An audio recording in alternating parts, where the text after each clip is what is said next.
வணக்க நண்பர்களே! விராட் கோலியோட சதம் பிளஸ் விராட் கோலியோட போராட்டம் இன்னைக்கு வீணா போயிருக்குன்னு நம்ம சொல்லியே ஆகணும். பிளஸ் இந்தூர்ல இதுவரைக்கும் இந்தியா நல்ல ஒரு ரெக்கார்ட வச்சிருந்தாங்க. ஒரு 7 மேட்ச் அங்க விளையாண்டு, ஒரு மேட்ச்ல கூட ஒரு தோல்விங்கிறது அடையாம ஒரு ரெக்கார்ட் வச்சிருந்தாங்க.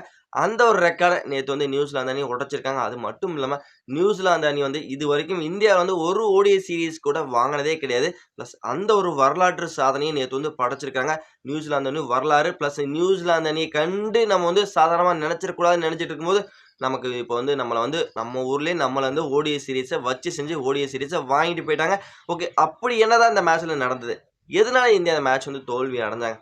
விராட் கோலி 100 எதற்காக இந்த மேட்ச்லேருந்து வீணா போனது? பிளஸ் என்ன தவறு செஞ்சாங்க இந்திய அணி? பிளஸ் நியூசிலாந்து என்ன பண்ணுனாங்க? பிளஸ் இந்த மேட்ச் ஈஸியா பிளான் பண்ணி வீழ்த்துனாங்க. எல்லாமே ஒன் பை ஒன்னா இந்த வீடியோல டீட்டெயிலா பார்க்க போறோம். வீடியோவ ஸ்கிப் பண்ணாம கடைசி வரைக்கும் பாருங்க. வீடியோ உங்களுக்கு ரொம்ப புடிக்கும்னு நெனைக்கிறேன். வாங்க நம்ம வீடியோக்குள்ள தெளிவா போயிரலாம் நண்பர்களே. வணக்கம் நண்பர்களே. இந்த மேட்ச் ஒரு இம்பார்ட்டன்டான மேட்ச் ஒரு 2 டீமுக்குமே. ஏன்னா ஒரு சீரியஸ்க்கான ஒரு டிசைடர் ஒரு மேட்ச். இந்த மேட்ச் யார் ஜெயிக்கிறாங்களோ அவங்களுக்கு சீரிஸ் போகும் அப்படிங்கனால இந்த மேட்ச் பயங்கர ஒரு த்ரில்லிங்கா இருக்கும்ட்டு எல்லாத்துக்குமே தெரியும். அப்படிப்பட்ட மேட்ச்ல நேத்து பார்த்தீங்கன்னா, டாஸ் வின்னா சுப்மன் கில் ஃபர்ஸ்ட் பவுலிங் எடுக்கிற முடிவு எடுத்திருந்தாரு. பிளஸ் அது இந்தியாவுக்கு சாதகமா தெரிஞ்சது. எஸ்பெஷலி மொத 10 ஓவருக்கு இந்தியாவுக்கு நல்ல ஒரு லாபமா இருந்தது. ஏன்னா டெவான் கான்வே பிளஸ் நிக்லோஸ் வில்லியங் இவங்க 3 பேர்த்த விக்கெட்டையும் பார்த்தீங்கன்னா, மொத 12 ஓவர்களே இந்திய அணி வீழ்த்தினாங்க. வெறும் 54 ரன்னுக்குள்ள 3 விக்கெட் இழந்து தத்தளிச்சிருந்தாங்க நியூசிலாந்து. அப்ப யோசிச்ச எல்லாருமே, என்னடா இந்தூர் பிட்ச் இப்படி பவுலிங்க்கு சப்போர்ட் பண்ணுதா அப்படின்னு யோசிச்சுட்டு இருக்கும்போது, அப்பதான் வந்தாங்க மிச்சில் அண்ட் பிலிப்ஸ் 2 பேரும் உள்ள வந்து, நாங்க மாத்துறேன். இந்தூர் பிட்ச் எப்படி இருக்குன்னு நான் உங்களுக்கு காமிக்கிறேன் அப்படின்ட்டு இந்தூர் பிட்ச அழகா பயன்படுத்தினாங்க. பிளஸ் டேரில் மிச்சலும் சரி, பிலிப்ஸும் சரி, இவங்க ஒரு அதிரடியான ஆட்டத்த முதல்ல இருந்து வெளிப்படுத்தலங்க. வந்ததுல இருந்து நல்லா ரொட்டேட் பண்ண ஆரம்பிச்சாங்க. பால் அவங்களோட எய்மே என்ன தெரியுமா? நாங்க பால வேஸ்ட் பண்ண மாட்டோம். ஒவ்வொரு பாலையும் சிங்கிளா கன்வெர்ட் பண்ணுவோம். கிடைக்கிற சான்ஸ்ல பவுண்டரி சிக்ஸ்ங்கிறத கிளியர் பண்ணுவோம் அப்படிங்கிற எய்மோட உள்ள என்ட்ரி குடுத்தாங்க. அதே நேரத்துல விக்கெட்டையும் விட மாட்டோம் அப்படிங்கிறத முடிவு எடுத்து வந்தாங்க. உறுதியா தெரிஞ்சது. விக்கெட்டும் விடல. பிளஸ் பார்த்தீங்கன்னா, நெறைய 6 அண்ட் பவுண்டரியும் அடிக்கல. ஆனா பாலுக்கு ரொட்டேட் பண்ணிக்கிட்டே இருந்தாங்க. சிங்கிள்ஸ் ரொட்டேட் பண்ணிக்கிட்டே இருந்தாங்க. பிளஸ் இந்தியாவோட பவுலிங்கையும் சரி, இந்தியாவோட ஃபீல்டிங்கும் சரி ரொம்ப டயர்டா ஆக்குனாங்க. ஓவராலா கடைசியில பார்த்தீங்கன்னா, இவங்களோட பார்ட்னர்ஷிப் வேற மாரி போயிட்டு இருந்தது. ஒரு பக்கம் பார்த்தீங்கன்னா, டேரில் மிச்சல் 100 அடிக்கிறாரு. இன்னொரு பக்கம் பார்த்தீங்கன்னா, பிலிப்ஸ் 2 பேருமே ஒரு அருமையான 100 பதிவு பண்ணாங்க. இவங்கள எப்புட்றா பிரிக்கிறது அப்படின்னு நெனச்சிட்டு இருக்கும்போது, ஹர்தீப் சிங் உள்ள என்ட்ரி குடுத்து, கடைசியில பிலிப்ஸோட விக்கெட்ட எடுத்தாரு. பிளஸ் அதுக்கப்புறம் பார்த்தீங்கன்னா, கொஞ்ச நேரம் அடுத்த ஓவர்லயே பார்த்தீங்கன்னா, டேரில் மிச்சலும் அவரும் விக்கெட்ட இழந்து போயிட்டாரு. ஒரு 2 பேத்தோட பார்ட்னர்ஷிப் பார்த்தீங்கன்னா, ஒரு 200 ரன்னுக்கு மேல போச்சுங்க. டீம் எங்கேயோ இருந்ததுன்னு நெனச்சுக்கிட்டு இருக்கும்போது, டேரில் மிச்சலும் பிளஸ் பிலிப்ஸ் 2 பேரும் சேர்ந்து அவங்களோட அணிய அப்படியே தூக்கி நிறுத்திட்டாங்கன்னு நம்ம சொல்லி ஆகணும். அதுக்கப்புறம் 200 ரன் பார்ட்னர்ஷிப் உடைக்கிறதுக்கு இந்திய அணி ரொம்ப ரொம்ப கஷ்டப்பட்டாங்க.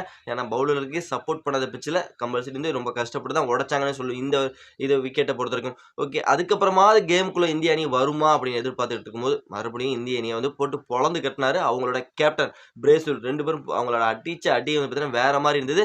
கடைசியில அவங்க 50 ஓவருக்கு 337 அப்படிங்கிற ரன் அவங்களால அடிக்க முடிஞ்சது 50 ஓவருக்கு. எங்கேயோ முடிஞ்சிரும்னு நெனச்சிட்டு இருக்கும்போது 337ங்க ஒரு இமாலய இலக்க எட்டுனாங்க. பிளஸ் நியூசிலாந்து அணி. ஓகே. இந்தூர்ல இதெல்லாம் ரொம்ப கம்மிப்பா. சும்மா சாதாரண மேட்டர். இந்தூர்ல அடிச்சு தும்சம் பண்ணிருவோம். நாங்க இருக்க ஃபார்முக்கு சும்மா மரண அடியா இருக்கும் அப்படின்னு நெனச்சிட்டு இருக்கும்போது 338 அப்படிங்கிற சேஸ தொடங்கி ஆரம்பிச்ச இந்திய அணி. அங்க தான் பெரிய பிரச்சனையே ஆரம்பிச்சது. கில் அண்ட் ரோஹித் சர்மா 2 பேரும் சூப்பரா ஸ்டார்ட் பண்ணாங்க. இவங்களோட ஸ்டார்ட்டிங் நல்லா இருந்தது. இப்படியே போனா வேற மாரி இருக்கும்னு நெனச்சுக்கிட்டு இருக்கும்போது, பிளஸ் ரோஹித் சர்மாவுக்கு ஒரு கேட்ச் வேற லாபகரமா விட்டாங்க. கேட்ச் விட்டா தல அத பயன்படுத்தி வேற மாரி விஸ்வரூபம் எடுத்து அடி வெளுத்துருவேன்னு நெனச்சுட்டு இருக்கும்போது, கொஞ்ச நேரத்திலேயே பார்த்தீங்கன்னா அவரோட விக்கெட்ட இழக்கிறாரு. பிளஸ் அதுக்கப்புறம் அவர தொடர்ந்து அப்படியே கில்லும் போறாரு. ஸ்ரேயஸ் ஐயர் உள்ள விராட் கோலி என்ட்ரி குடுத்ததுக்கப்புறம் ஸ்ரேயஸ் ஐயர் அண்ட் விராட் கோலி 2 பேரும் காம்போ சேர்ந்து மறுபடியும் நல்ல ஒரு பார்ட்னர்ஷிப் இந்திய அணிக்காக பில்ட் பண்ணி எப்படியாவது அந்த மேட்ச முடிச்சுருவாங்கய்யா. இந்த மேட்ச் இந்தியாவுக்கு ரொம்ப ரொம்ப ஒரு முக்கியமான மேட்ச். நம்மளோட மானம் சம்பந்தப்பட்ட ஒரு மேட்ச் அப்படின்னு நெனச்சுக்கிட்டு இருக்கும்போது, ஸ்ரேயஸ் ஐயரும் பார்த்தீங்கன்னா, ஒரு 8 ரன்னுக்கு ஃபெவிலியன் நின்று திரும்புறாரு. அதுக்கப்புறம் கேஎல் ராகுல் லாஸ்ட் மேட்ச் 2 ரன் பதிவு பண்ண கேஎல் ராகுல் பார்த்தீங்கன்னா, ஒரு ரன்னுக்கே அவர் விக்கெட்ட இழந்துட்டு போயிட்டாரு. இப்படின்ட்டு 70 ரன்னுக்குலாம் ஒரு 4 விக்கெட் இழந்து தத்தளிக்க ஆரம்பிச்சாங்க இந்திய அணி. அதுக்கப்புறம் விராட் கோலி மட்டும் ஒரு சைடா போராடுறாரு. ரவீந்திர ஜடேஜா அண்ட் விராட் கோலி இவங்க தான் கடைசி பேட்டிங் பேரு. இந்த பேர் யாராவது ஒரு விக்கெட் விழுந்ததுன்னா, இந்திய அணியோட நம்பிக்கை இதோட சுக்குநூறா உடைஞ்சு போயிரும்னு நெனச்சுக்கிட்டு இருக்கும்போது, இவங்களாவது நம்மளோட ஸ்டெடி பண்ணி இந்தியாவ எடுத்துட்டு போவாங்கன்னு, ஆனா அதுவும் நடக்கல. ரவீந்திர ஜடேஜா அவரும் பார்த்தீங்கன்னா, ஒரு கொஞ்ச ரன்லயே விக்கெட்ட விட்டுட்டு போயிட்டாரு. அவ்வளோதான்ப்பா முடிஞ்சு போச்சு. விராட் கோலி மட்டும் தனியாளா போராடி என்ன பண்ண போறாரு? அவ்வளோதான் ஒண்ணுமே பண்ண முடியாது. நினைக்கும்போது தான் உள்ள 1 என்ட்ரி குடுக்குறாங்க. நிதிஷ்குமார் ரெட்டி பிளஸ் வந்து பார்த்தீங்கன்னா, அதோட பார்த்தீங்கன்னா ஹர்ஷித் ராணா அப்படின்ட்டு இவங்கலாம் என்ட்ரி குடுத்து விராட் கோலிக்கு சும்மா பக்கபலமா வந்து சூப்பரா நின்னு விளையாடி குடுத்தாங்கன்னு சொல்லி ஆகணும். நிதிஷ்குமார் ரெட்டி ஒரு 53 ரன் அடிச்சாரு. பிளஸ் ஹர்ஷித் ராணா வந்து பார்த்தீங்கன்னா, சும்மா போட்டு பொளந்து கட்டுனாரு.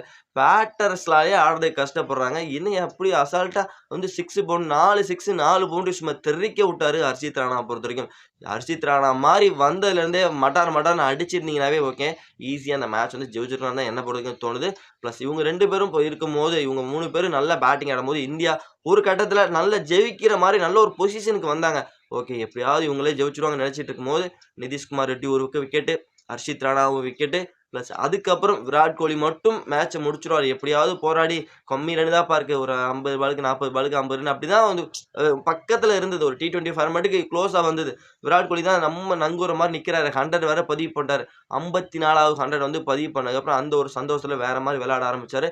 டப்பு டுப்புன்னு ஒரே ஓவர்ல ஒரு 3 பவுண்டரி கிளியர் பண்ணதுக்கப்புறம் ஸ்கோர் சர்ருன்னு கீழ வந்துச்சு. ஓகே எப்படியாவது விராட் கோலி முடிச்சு குடுத்துருவார்றா இந்த மேட்ச்ன்னு நெனச்சுக்கிட்டு இருக்கும்போது, பிளஸ் தேவையில்லாத ஒரு ஷாட் அடிக்கணும்னு முயற்சி பண்ணும்போது, பால் எட்ஜ் ஆயி பிளஸ் வந்து விக்கெட்ட விடுறாரு.